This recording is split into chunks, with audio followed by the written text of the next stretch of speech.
Hola, buenas tardes. Nosotros somos el equipo 3 y vamos a presentar el tema de anatomía patológica del aparato digestivo. Mi equipo está conformado por Alejandro Medina, por Cristian Barreto, por Yasmín García, por Brian Garnica, que soy yo, por Mario Iván Huerta Baños y por Cintia Garibay. Y bueno, vamos a comenzar con el tema. Puedes cambiar la siguiente, por favor. Bueno, este va a ser el índice que vamos a ver. Van a ser 9 temas que van a estar integrados por las enfermedades esofágicas, las enfermedades del estómago y duodeno, enfermedad celíaca y enfermedades que producen mala absorción, enfermedad inflamatoria del intestino, enfermedad diverticular, neoplasias benignas y malignas del colon, hígado, vesícula biliar y páncreas. Bueno, como primer tema vamos a comenzar con las lesiones de esófago. La siguiente, por favor. Y vamos a revisar primeramente las esofagitis. Ok, vamos a ver que hay muchas causas de esofagitis y pues tienen diversas causas. Ok, entonces vamos a empezar con las laceraciones. Las laceraciones básicamente van a ser lesiones de la mucosa del esófago y vamos a empezar con las primeras que son las laceraciones más frecuentes, que son los denominados desgarros de Mallory Weiss, los cuales van a ser longitudinales, van a ser pequeños, van a medir pocos centímetros, son básicamente superficiales, solo ocupan la mucosa del esófago y normalmente su tratamiento no requiere de cirugía. Están asociados a las personas que tienen náuseas y vómitos intensos por tiempos prolongados, así como tos crónica.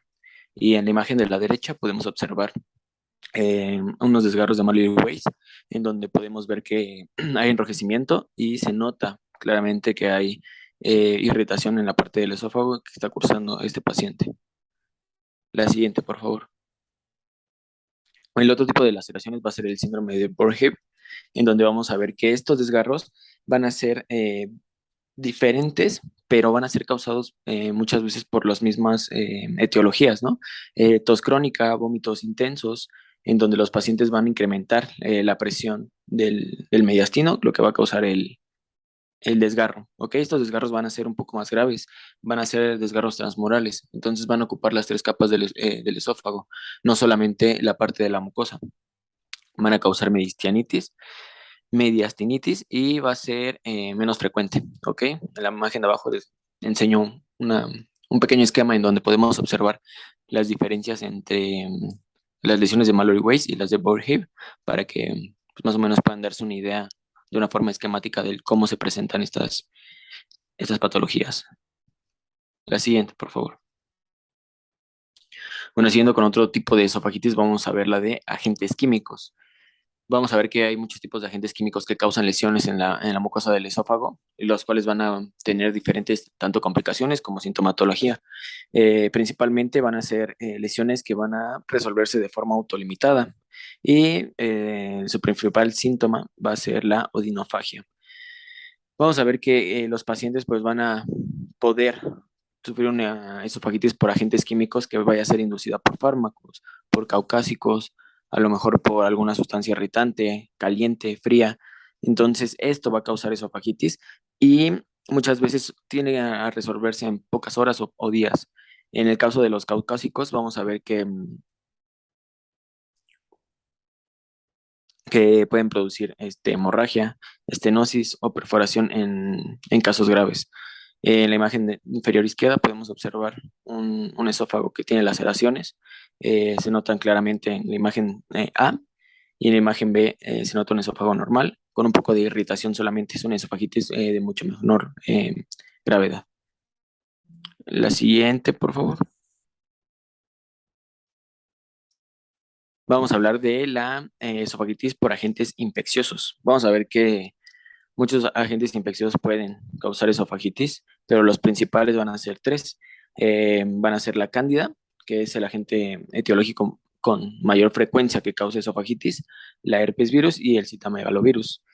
Principalmente la candidiasis va a ser una enfermedad que va a ser adquirida por pacientes inmunocomprometidos que van a tener, pues básicamente, problemas con su sistema inmune, el cual va a atacar, este hongo va a atacar y va a hacer sus patologías características, que va a ser una membrana pseudogrisácea o blanquecinas que van a estar abarcando parte del esófago y que pueden llegar a cursar con dolor retroesternal, que pueden tener odinofagia. Ok, básicamente es esto. Y la siguiente, por favor. Y vamos a ver qué otros agentes infecciosos van a ser la esofagitis vírica causada por el virus del herpes, que este causa lesiones muy diferentes a las que causa la candidiasis, que van a ser lesiones de úlceras, van a ser ulceraciones, las cuales van a presentar mayor disfagia, mayor problema a la deglución, van a presentar disfagia, ¿no? Entonces, en la imagen de la derecha podemos observar una esofagitis vírica, ¿ok? En la imagen A muestra cómo hay múltiples ulceraciones de herpes en el esófago, mayormente en la porción distal, vemos la unión con el estómago en la porción inferior de la imagen, y vamos a ver que en la imagen B vamos a ver células escamosas multinucleadas que contienen inclusiones nucleares del virus del herpes. Y en la imagen C van a ser células endoteliales infectadas por citomegalovirus con inclusiones nucleares y citoplasmáticas. Vamos a ver que pues encontramos diferentes características en estos cortes histológicos, pero que están asociados principalmente a las infecciones por virus. La siguiente, por favor. Bueno, y una de las más comunes, más bien, la causa más común de esofagitis va a ser el reflujo gastroesofágico, también conocido como ERGE. Este va a ser dado pues, principalmente por el rompimiento de la barrera que se encarga de mantener el contenido gástrico dentro del estómago y que no tenga un retorno hacia el esófago. Entonces, vamos a ver que principalmente el epitelio escamoso estratificado del esófago va a ser resistente a lesiones causadas por elementos, pero va a ser sensible al ácido. Entonces, vamos a ver que los pacientes, cuando el contenido del estómago llega a regresar o llega a tener un retorno hacia el esófago, va a causar irritación y por lo tanto va a causar una esofagitis. Esta puede tener varias manifestaciones como pirosis, dolor retroesternal, disfagia, puede llegar a cursar con globus faríngeo, con diferentes características que son pues, primordiales en las enfermedades por reflujo. Vamos a ver que principalmente el esófago va a estar protegido por moco y por bicarbonato que es secretado por las glándulas submucosas. Ok, y estas también a su vez va a tener el esfínter esofágico inferior que va a evitar el retorno de este contenido del gástrico y así evitar la esofagitis que es muy común. La siguiente, por favor. Vamos a ver que las principales causas de ERGE van a ser el alcohol, el tabaquismo, la obesidad, los fármacos, el embarazo, la hernia yatal. Y estos principalmente van a ser porque relajan el esfínter esofágico inferior. O sea, básicamente son relajaciones transitorias de este que hace que por momentos o por ciertos tiempos el contenido del estómago regrese y tenga un retorno hacia el esófago y cause esta irritación.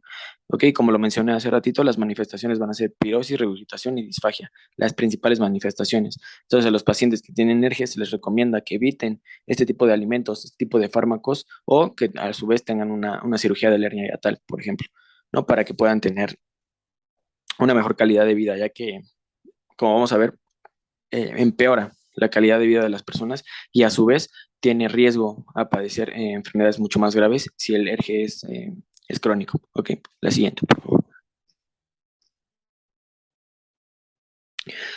Igual hablando del mismo, vamos a ver primeramente del lado izquierdo una esofagitis, un corte histológico en donde vemos la esofagitis por reflujo con aislados eosinófilos intraepiteliales. Se alcanzan a distinguir en la imagen de la izquierda y esofagitis eosinofílica con numerosos eosinófilos intraepiteliales, como lo alcanzamos a ver en la imagen B. Y dentro de la endoscopia vamos a ver que pues, lo que vamos a observar principalmente va a ser enrojecimiento, ¿no? La hiperemia del tejido o de la mucosa, en este caso, en donde pues muchas veces se realiza porque los pacientes tienen datos de alarma y es ahí donde nosotros tenemos que darnos cuenta de que es un ERGE y no es una patología mucho más compleja o mucho más complicada como un cáncer o como un esófago de Barrett. Entonces la endoscopía es un tratamiento que nos ayuda a categorizar esta patología. Y tenemos una imagen ahí, en donde se ve el enrojecimiento. La siguiente, por favor. Bueno, y ya hablando del esófago de Barrett, como lo mencioné hace rato, una de las complicaciones más comunes del ERGE crónico va a ser el esófago de Barrett, que básicamente es una metaplasia intestinal.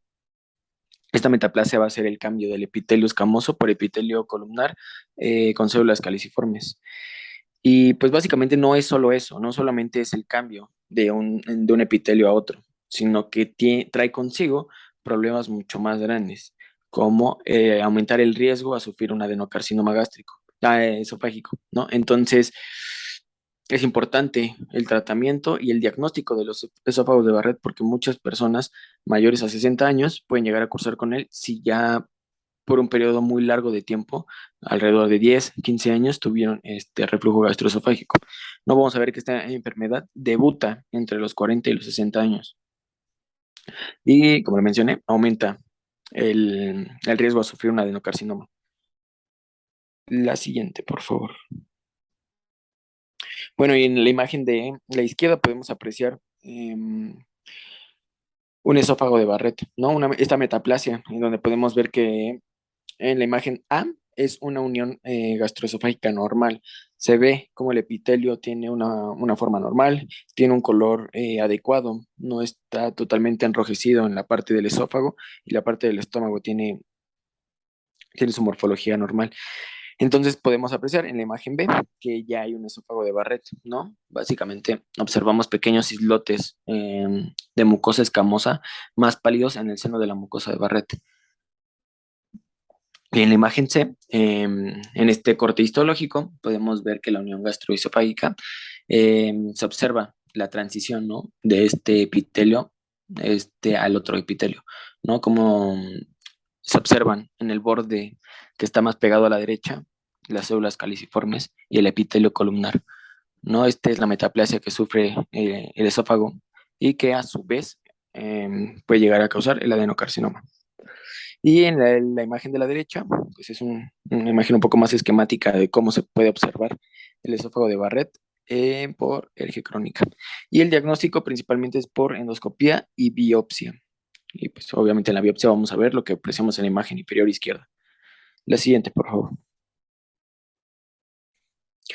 Bueno, ya dejando al lado la esofagitis, vamos a hablar de los tumores de esófago, que como a su vez venimos hablando un poco y dando introducción de qué pueden causar un adenocarcinoma, pues vamos a hablar más propiamente de él y vamos a ver que típicamente aparece sobre un esófago de Barrett o obviamente un herge de larga evolución. ¿Ok? Está también asociado al tabaquismo, obesidad y antecedentes de radioterapia principalmente.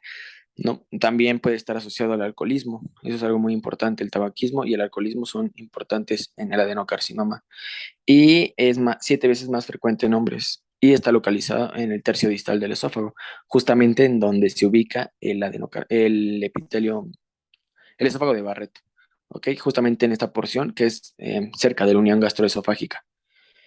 Y se identifica muchas veces de forma accidental, ya que una de las manifestaciones, más bien la única manifestación que puede dar al paciente va a ser la disfagia, ¿ok? Los problemas al tragar y pues muchas veces puede haber pérdida de peso, pero pues, es difícil que se dé cuenta uno por sí mismo de la pérdida de peso. Entonces, esta va a ser identificada de forma accidental. Y cuando puede llegar a haber pues síntomas, también se incluye el dolor torácico y los vómitos constantes. Siguiente, por favor. El cáncer de esófago, bueno, especialmente el adenocarcinoma es un cáncer muy severo, ¿ok? Es básicamente el quinto cáncer que mata más personas en México y que en etapa avanzada, la supervivencia mayor a 5 años es alrededor del 25% y en etapas iniciales es de 80%.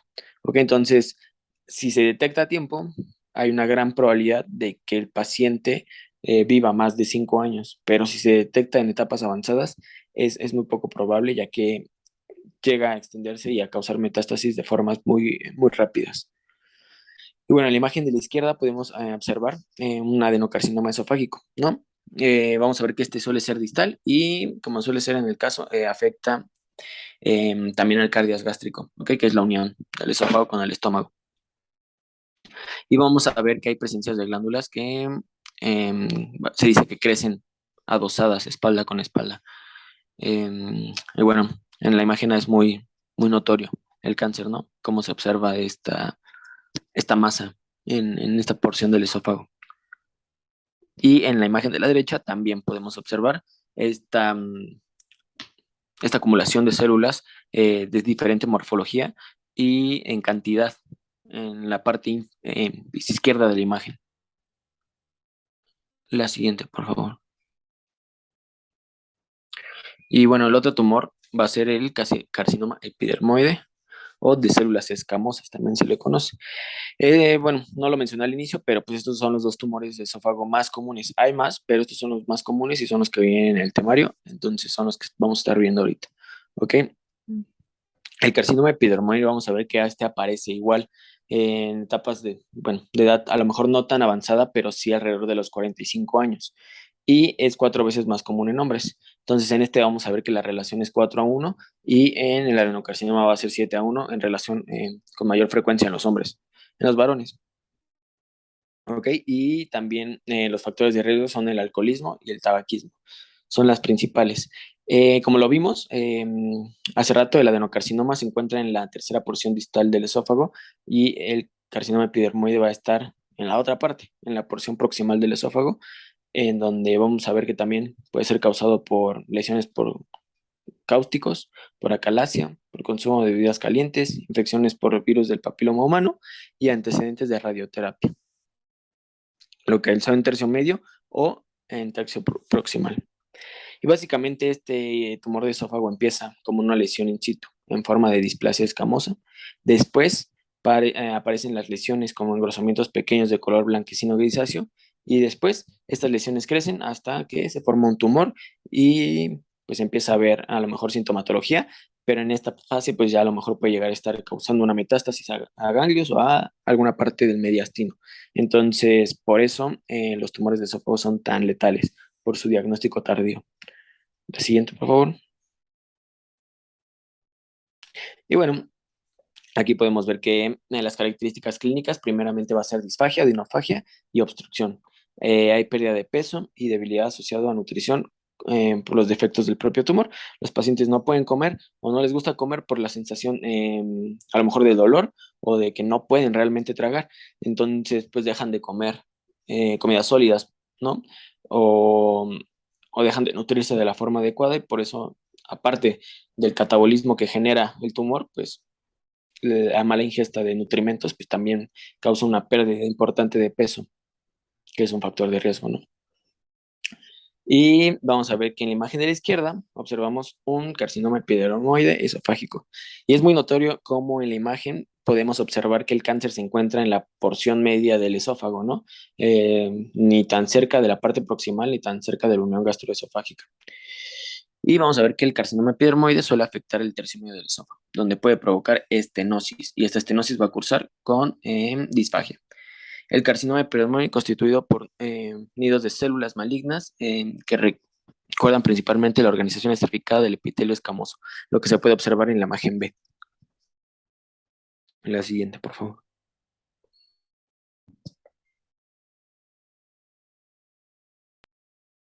Bueno, eh, se está trabando un poco mi lab, pero, ya. Ok, yo soy Cintia Sendejas y a continuación voy a tratar lo que sería el tema de estómago y duodeno. Para comenzar con esto, vamos a dividir en varias partes este tema. Va a estar dividido en los sistemas de gastritis tanto aguda como crónica. La gastritis aguda y crónica vamos a ver que se asocia a, más bien la gastritis crónica vamos a ver que se asocia a un factor principal y hay otros factores secundarios, pero eso es un tema que se va a tratar posteriormente. Finalmente vamos a ver el adenocarcinoma y finalmente el cáncer de células estromales. Vamos a entrar a detalle de cada uno de estos a continuación. ¿Puedes cambiar, por favor? Ok, bueno, vamos a empezar con lo que sería gastritis aguda específicamente. Con respecto a la gastritis aguda, vamos a tener que es un proceso inflamatorio transitorio de la mucosa que ya sea puede ser incluso sintomático en algunos casos, pero también puede llegar a causar síntomas como dolor epigástrico, náuseas o vómito incluso, y eso puede ser en grados variables, puede ser diferente según sea el caso. Vamos a tener que en los casos más graves puede verse otras lesiones, como es el caso de erosión, ulceración, hemorragia o incluso también hematemesis, melenas, o también algo que se llega a dar, pero muy extrañamente, es lo que sería la pérdida masiva de sangre. ¿Le puedes cambiar, por favor?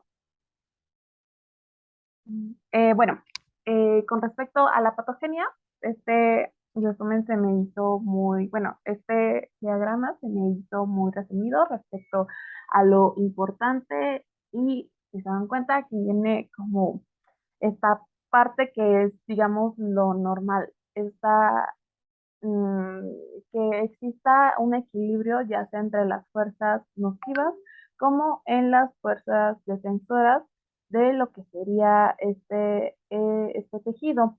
Sin embargo, cuando vemos este desbalance, este equilibrio entre lo que sería la fuerza nociva y la fuerza defensora, es cuando se produce la gastritis. Y esto pues puede ser a raíz de lesiones, como es el caso de infección por Helicobacter pylori, por lesión a causa de AINES, por mm, los hábitos como es el caso de tabaquismo, alcoholismo, así como otras patologías como es el caso de reflujo gastroduodenal, hiperacidez gástrica. Entonces, esto va a ser importante. Esta es más que nada la patogenia. ¿Te puedes cambiar, por favor? Ok. Ahora hablando un poco de lo que serían las manifestaciones clínicas, principalmente se presenta epigastralgia, como les estaba mencionando. Es como que también de los síntomas importantes, náuseas, vómitos, más que nada esto es lo que ya les mencionaba. Y en el caso más grave, pues erosión, ulceración, hemorragia, hematemesis, o incluso pues melenas o llegando a cerrar lo de la pérdida de sangre. Es más que nada un poquito repetir lo que ya se había dicho. Sí. ¿Le puedes cambiar, por favor? Ok, vamos a ver ahora en específico una complicación que es muy común en esta enfermedad, en la gastritis aguda. Ya se mencionó previamente como una de las manifestaciones clínicas más graves y realmente más importantes en el caso de lo que sería la gastritis. Vamos a tener que la úlcera gástrica aguda mm, suele ser una complicación muy conocida para el tratamiento de AINES, aunque también puede llegar a darse el caso en el que pueda aparecer tras, no sé, un evento que provoque un estrés fisiológico muy intenso.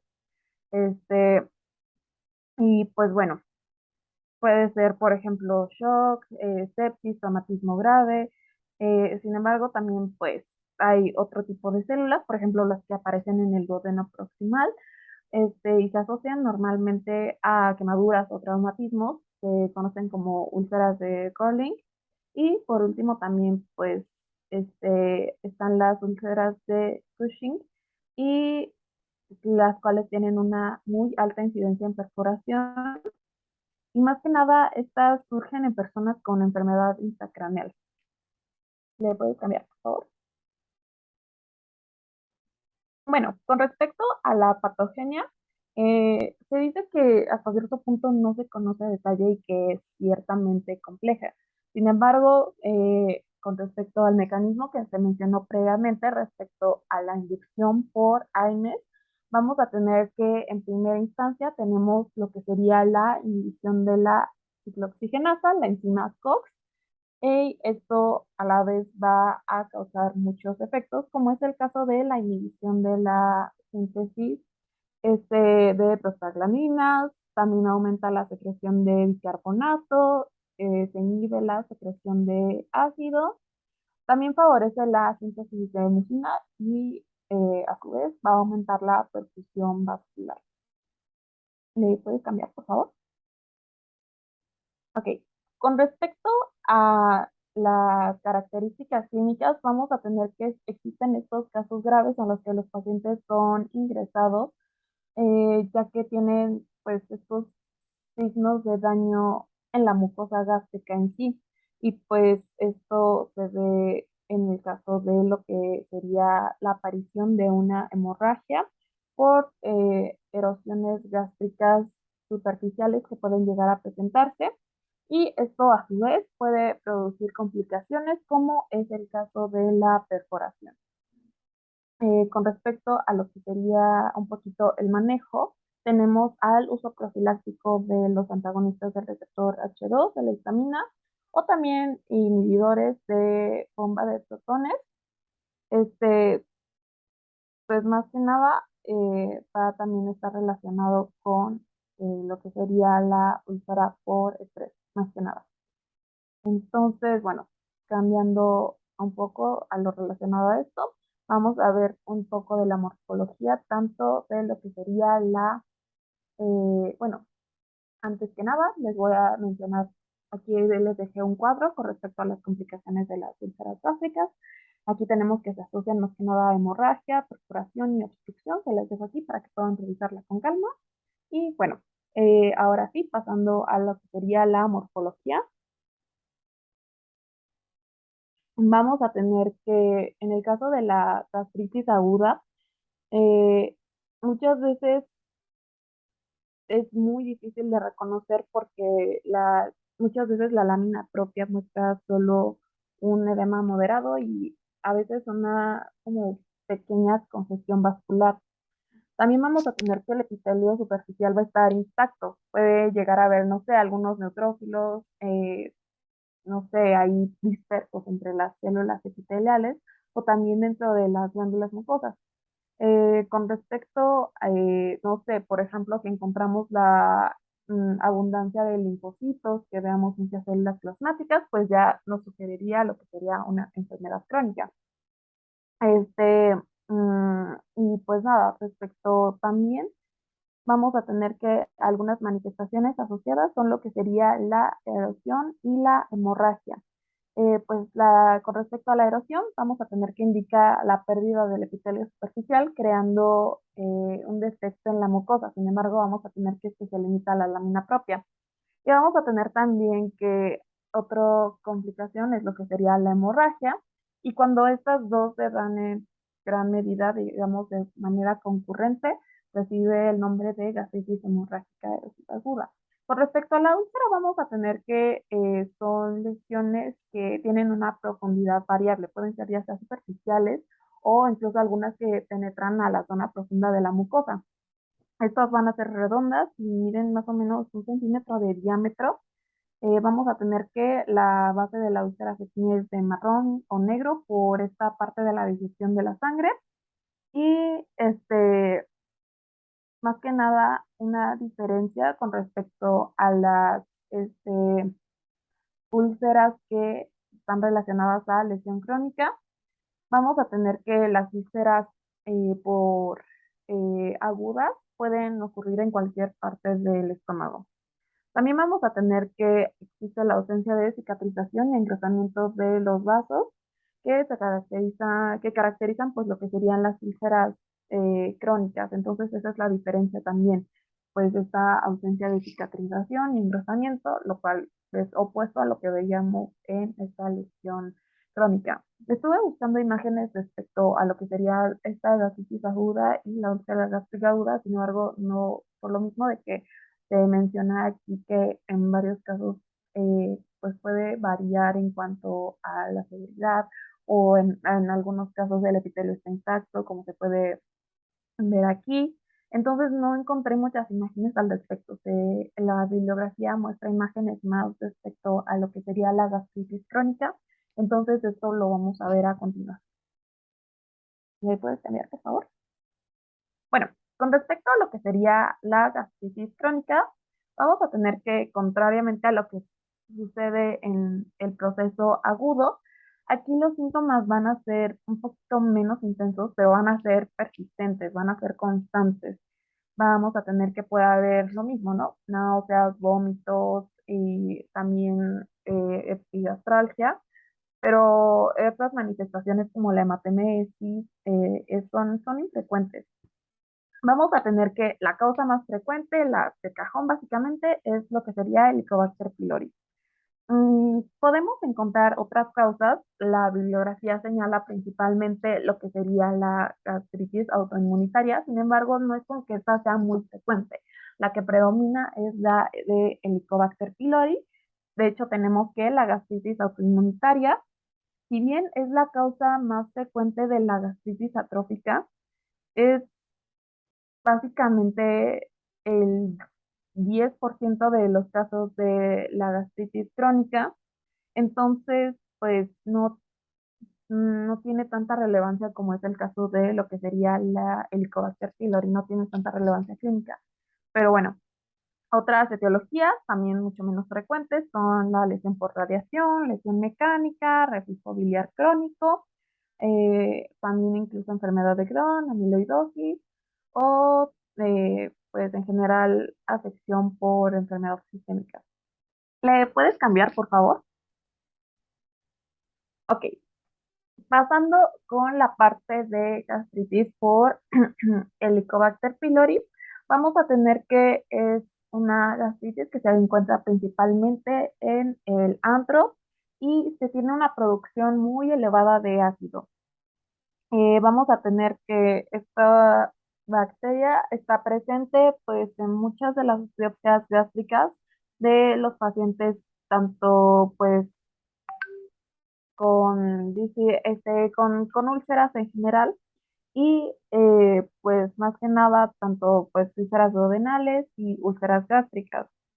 Más que nada, como les digo, estos microorganismos están presentes en el antro sobre todo y también pues sí, más que nada respecto a una introducción, alguna definición respecto a lo que sería el Helicobacter pylori y la gastritis asociada a esta, sería todo. Con respecto a lo que tenemos de la epidemiología, vamos a tener que, en general, el Helicobacter pylori está muy asociado a pobreza, hacinamiento, escasa educación y, pues, más que nada también a zonas rurales. Eh, Más que nada vamos a tener que se suele adquirir en la infancia y persiste durante décadas y un poco respecto a la vía de transmisión, vamos a tener que no está bien definido, pero el hombre sigue siendo el único anfitrión conocido y las vías de transmisión son tanto oral-oral, fecal-oral y también la diseminación ambiental. Estas son, digamos, las más probables. ¿Le puedes cambiar, por favor?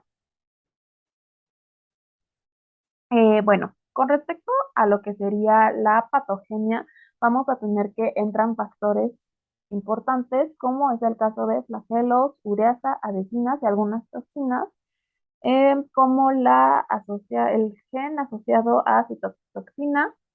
Y bueno, vamos a tener aquí que cada una va a tener un papel importante en lo que sería la virulencia de esta bacteria. Vamos a tener que, con respecto a los flagelos, estos les van a brindar movilidad a través de lo que sería el moco viscoso. También vamos a tener a la ureasa. Esta genera amoníaco a partir de urea endógena. ¿Y esto qué va a provocar? Principalmente va a hacer que incremente el pH gástrico. También vamos a tener a las adhesinas que favorecen, como su nombre lo dice, la adherencia bacteriana a en general a las células del epitelio gástrico. Más que nada las células fobulares superficiales. Vamos a tener también lo que sería la toxina, que como les dije es el gen asociado a citotoxina, que más que nada participa en el desarrollo de la úlcera o incluso fue un carcinoma por diferentes mecanismos. Sin embargo, estos todavía no están 100% definidos. Bueno, con respecto a lo que sería la gastritis por Helicobacter pylori, Como ya les mencioné, la gastritis aguda es consecuencia de este desequilibrio entre las fuerzas defensoras, gastrodenales y las fuerzas perjudiciales. Más que nada, estas fuerzas perjudiciales van a superar a las defensas. Entonces, esto también va a ser importante. Es más que nada relacionado al diagramita que les había mostrado en un inicio. Vamos a tener que, de hecho, mm, eh, muchas veces esta gastritis crónica por Helicobacter pylori mm, llega a progresar a lo que sería la pangastritis y esto más que nada vamos a tener que no solamente afecta a lo que sería el antro, también afecta a cuerpo y el fondo y el fondo gástrico. Eh, y esto a su vez va a dar lugar a la gastritis atrófica multifocal.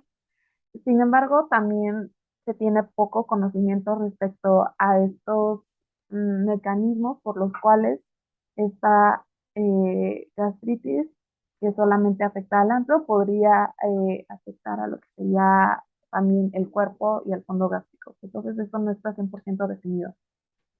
¿Le puedes cambiar, por favor?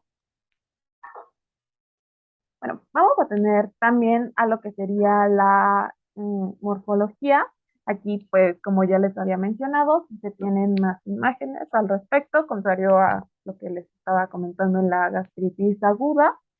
Aquí vamos a tener que en la biopsia, sobre todo, vamos a tener pues esta presencia de Helicobacter pylori en la zona del antro y vamos a tener que pues el microorganismo aquí va a estar concentrado pues dentro del moco superficial que recubre a las células epiteliales, sobre todo.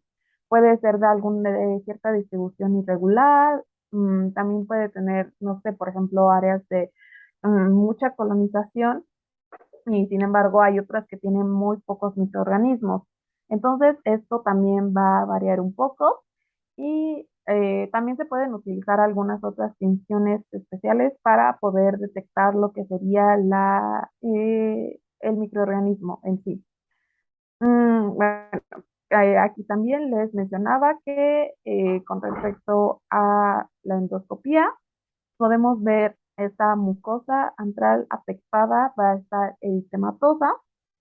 Mm, Otro dato importante es un poco respecto a la presencia de neutrófilos dentro de la lámina propia e intraepiteliales y esto a su vez va a formar abscesos crípticos, intracrípticos sobre todo, y también vamos a tener ciertos agregados linfoides, como es el caso de MAL, y pues nada, también pues vamos a tener sobre todo, les mencionaba, estos neutrófilos intraepiteliales. Sin embargo, algo también importante son las células plasmáticas y siento que estas son tanto los neutrófilos como las células plasmáticas van a jugar un papel importante y van a hacer, su reconocimiento va a ser importante en este caso. ¿Le puedes cambiar, por favor? Bueno, con respecto a las características clínicas, vamos a tener, pues, tenemos principalmente forma de manejo ya sea diagnóstico y terapéutico. Vamos a tener que, a pesar de esta identificación histológica a través de la biopsia, también se tienen otras pruebas diagnósticas, como es el caso de algunos estudios serológicos no invasivos de los anticuerpos frente a Helicobacter pylori, también detección de las bacterias en heces o incluso la prueba de respiración de urea en la producción de amoníaco. Esto pues por la ureasa bacteriana, esta es pues la prueba de ureasa. También se tiene que en algunos casos de estas muestras de biopsia gástrica se pueden llegar a analizar con la prueba rápida de ureasa, con cultivo bacteriano o también de detección bacteriana de DNA de la bacteria a través de lo que sería la prueba de PCR. Entonces se tienen estas opciones más que nada para el diagnóstico. Sin embargo, con respecto al tratamiento, vamos a tener que incluye combinaciones de tanto antibióticos como inhibidores de la bomba de protones. vamos a tener que las personas con gastritis por Helicobacter pylori mejoran tras el tratamiento, aunque se llegan a producir eh, ciertas recaídas, ciertas recidivas después de, no sé, por ejemplo, alguna reinfección o en el caso de que la erradicación haya sido incompleta.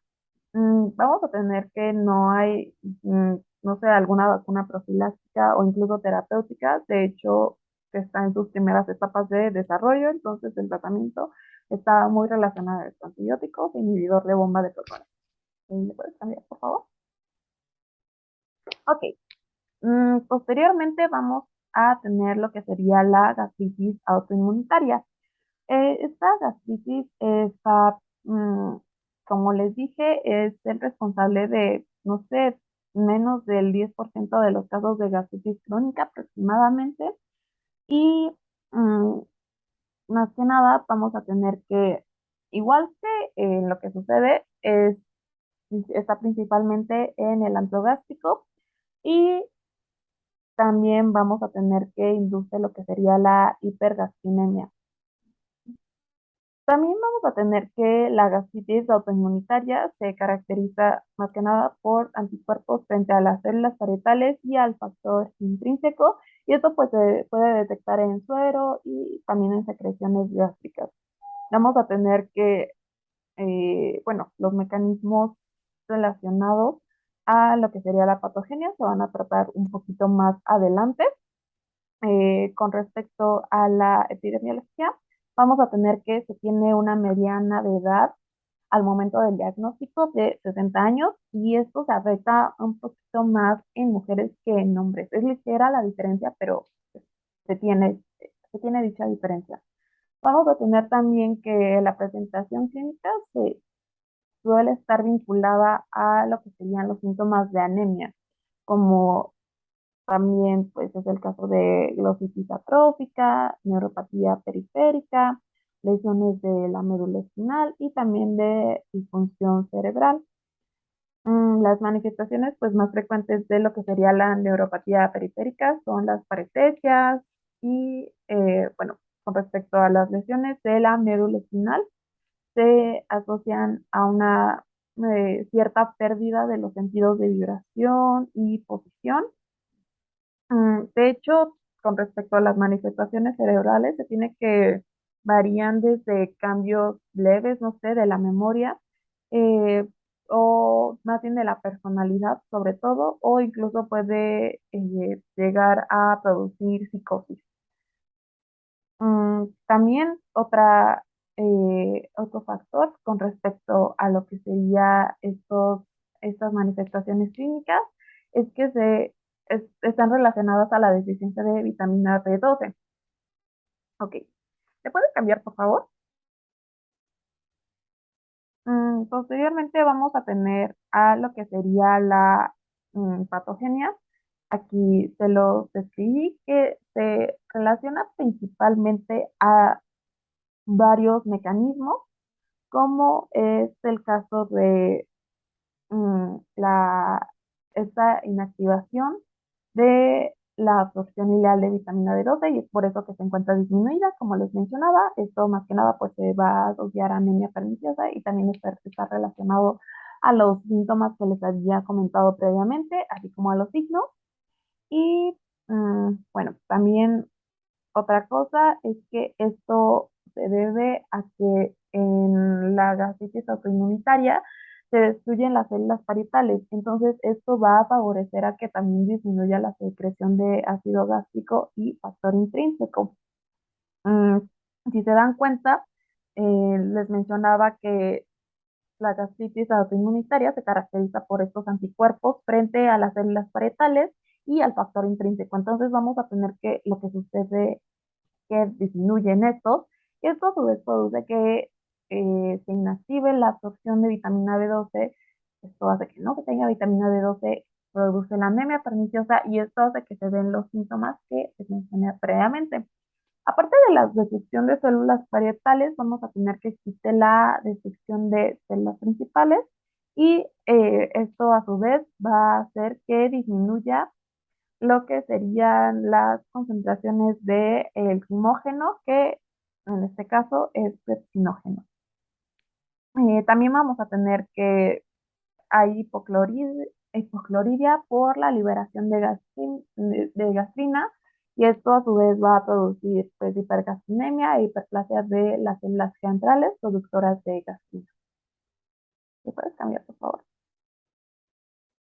Ok, bueno, vamos a tener que la morfología se caracteriza por un daño en la mucosa oxíntica en general.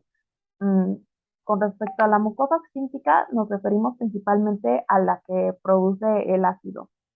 Esto se da principalmente en el cuerpo y en el fondo gástrico. Entonces, esta mucosa va a verse adelgazada y no va a tener pliegues como normalmente se presentan. Se dice que de hecho estas zonas son las principalmente afectadas, que no se producen daños en el antro o en el cardias, que de hecho son mínimos en realidad.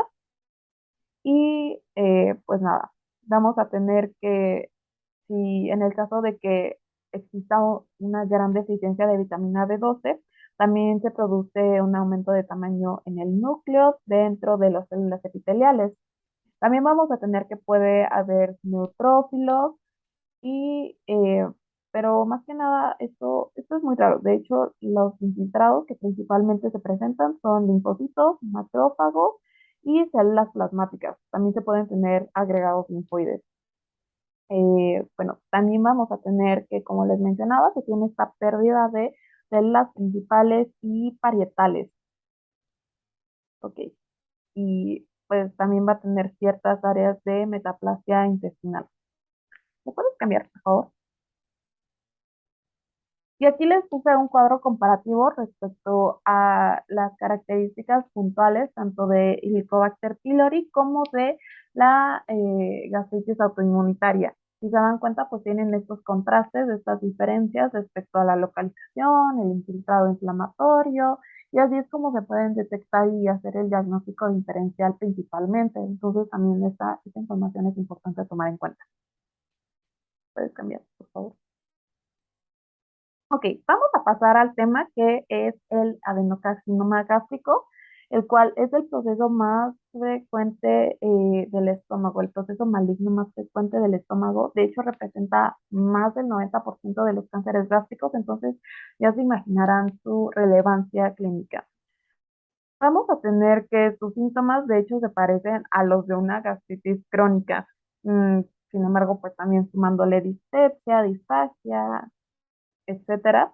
Y pues esto a su vez produce que se tengan diagnósticos en estados tardíos, en estadios avanzados, porque pues se confunde con una gastritis crónica y realmente se empieza a pensar en el diagnóstico de adenocarcinoma gástrico cuando se tienen síntomas avanzados, como es el caso de pérdida de peso, anorexia, alteración de los hábitos intestinales, anemia y hemorragia. Entonces también es importante revisar esto y tener cuidado al respecto. ¿Te puedes cambiar, por favor? Ok, vamos a tener respecto a lo que sería la epidemiología, que el cáncer gástrico, el adenocarcinoma gástrico, su edad media de presentación es de 55 años. Y en relación hombres a mujeres, de 2 a 1, que es más frecuente en hombres. Y esto en el caso de la intestinal, sobre todo, porque vamos a tener que se divide en dos, en intestinal y en difusa. En el caso, vamos a ver después sus diferencias respecto a su morfología y más que nada en qué difieren estas dos. Sin embargo, vamos a tener que destacar en la intestinal que su edad media es de 55 años y más frecuente en hombres. Sin embargo, también tenemos que en la difusa no se tiene muy claro esto respecto a si se tienen, no sé, relación con el sexo o con la región. Entonces, también, pues más que nada lo que se ha encontrado es respecto a la epidemiología de que sería el adenocarcinoma gástrico de tipo intestinal. ¿Le puedes cambiar, por favor? Ok, vamos a tener que, con respecto a la patogenia, como les dije, tenemos tanto la difusa como la intestinal. Con respecto a la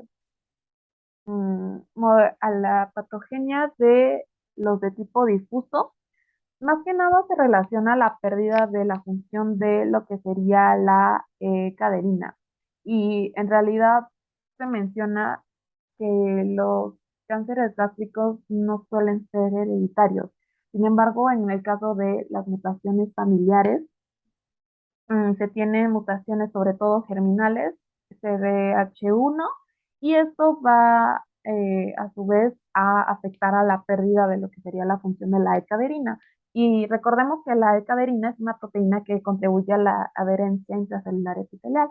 Entonces, esto está muy relacionado a lo que sería el cáncer gástrico de tipo difuso. Creo que una palabra clave aquí sería lo que sería la E-caderina. Y de hecho, en los casos en los que se tienen de manera esporádica, que no se tiene, digamos, antecedente heredofamiliar, también hay una disminución de la expresión de caderina.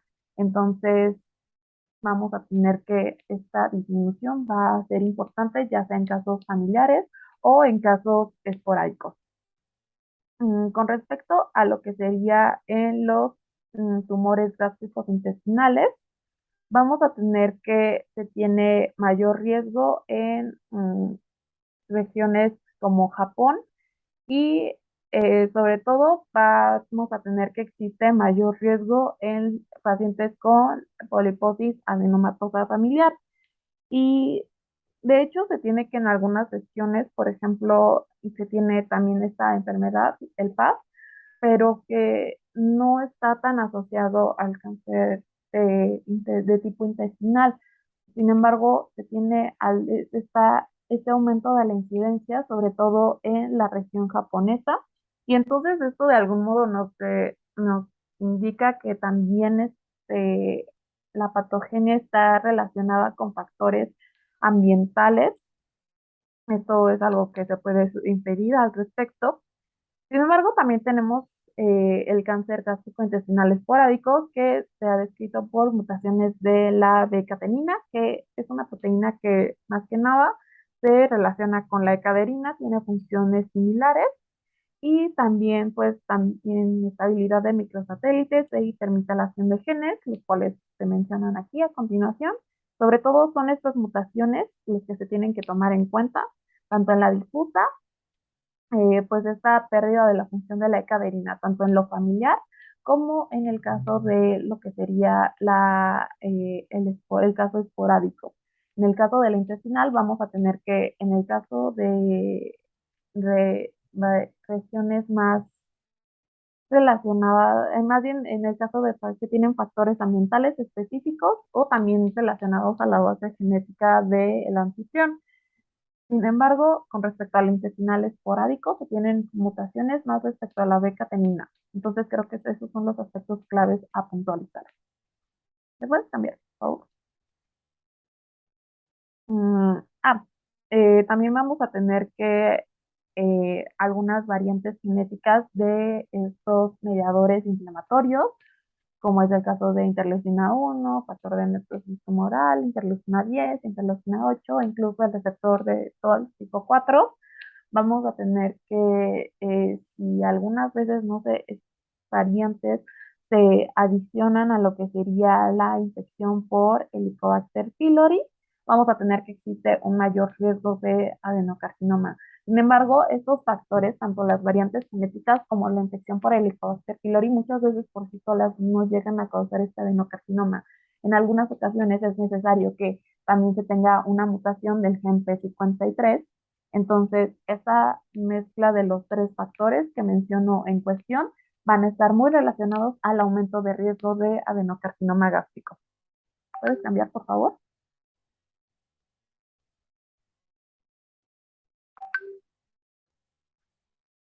Ok. Después vamos a tener a lo que sería la morfología, el cual les voy a comentar aquí, que es tanto, como les mencionaba, se divide en estos tipos, tanto intestinal como difusa. Bueno, vamos a tener que los tumores gástricos con esta morfología intestinal van a usualmente formar estas masas tumorales muy grandes y se tienen sobre todo que están formadas por estructuras tan glandulares. Sin embargo, los de tipo difuso más bien tienen como que las células que se llaman en anillo de sello, que se pueden visualizar en la imagen. Y también vamos a tener que estos de tipo intestinal pueden penetrar a la pared gástrica, pero más que nada su característica principal es que no forman glándulas. Entonces, también es lo que quiere tanto el intestinal como el difuso. El difuso no forma glándulas y el intestinal sí. Y eso pues es algo que también podemos ver en la imagen, ¿no? La presencia de glándulas en el caso de la intestinal. ¿Puedes cambiar, por favor? Ok. Bueno, con respecto a lo que sería mm, el pronóstico o tan solo el diagnóstico, vamos a tener que evaluar dos factores importantes, como es el caso de la profundidad de la invasión y también la extensión de metástasis ganglionares, ya sea de manera más localizada, más cercana o también a distancia. Y esto también va a ser un factor importante para el pronóstico. Eh, bueno, vamos a tener que sobre todo el tratamiento de elección es la resección quirúrgica. Esto es lo que se prefiere y lo que se elige, de hecho. Eh, y sí, es el tratamiento preferido, ya que se tiene que después de esta resección quirúrgica completa, la tasa de supervivencia a 5 años del cáncer gástrico se puede elevar incluso a más del 90%. Entonces se tiene que tomar en cuenta esta opción. Sin embargo, eh, en algunos casos es necesario que, sobre todo en invasión local de duodeno, páncreas y retroperitoneo, se trate igual con quimioterapia o radioterapia y sin contar el tratamiento paliativo. También vamos a tener que las metástasis más comunes son el ganglio centinela supraradicular y esto demuestra casos más avanzados, realmente muy avanzados y también en lo que sería el ganglio de la hermana María José. Esto pues realmente no nos dice nada y esto más que nada se refiere a la región periumbilical. Y aquí es con donde se forma un nódulo subcutáneo y esto es lo que se conoce como el ganglio de la hermana María José. ¿Puedes cambiar, por favor? Finalmente, en el ámbito de el estómago y duodeno, vamos a tener a lo que sería el tumor del estroma gastrointestinal. Vamos a tener que en el estómago, pues van a aparecer muchas neoplasias mesenquimatosas. Por ejemplo, algunas pueden ser musculares, algunas pueden estar relacionadas a la vaina nerviosa y así. Sin embargo, vamos a tener que se tiene este tumor del estómago gastrointestinal, el cual de hecho es el más frecuente en el abdomen y esto se refiere sobre todo al estroma gastrointestinal, que hay una confusión sobre su origen, entonces más que nada se tiene este desconocimiento al respecto. Ok, con respecto a la epidemiología, vamos a tener que son más frecuentes en varones. La edad predominante del diagnóstico es de 60 años. Y pues de hecho es muy infrecuente en niños. Sin embargo, cuando se llega a dar el caso, están relacionados a la triada de Carney, que es un síndrome no hereditario que incluye pues este tumor, así como un paraganglioma y un condroma pulmonar. Entonces, es importante también hacer este diagnóstico diferencial y vamos a tener que se tiene una presencia o una mayor incidencia en pacientes con neurofibromatosis de tipo 1. Ok, entonces, es- esta sería una introducción del tumor del estómago gastrointestinal. Sin embargo, los temas relacionados a esta parte van a ser tratados en la siguiente clase.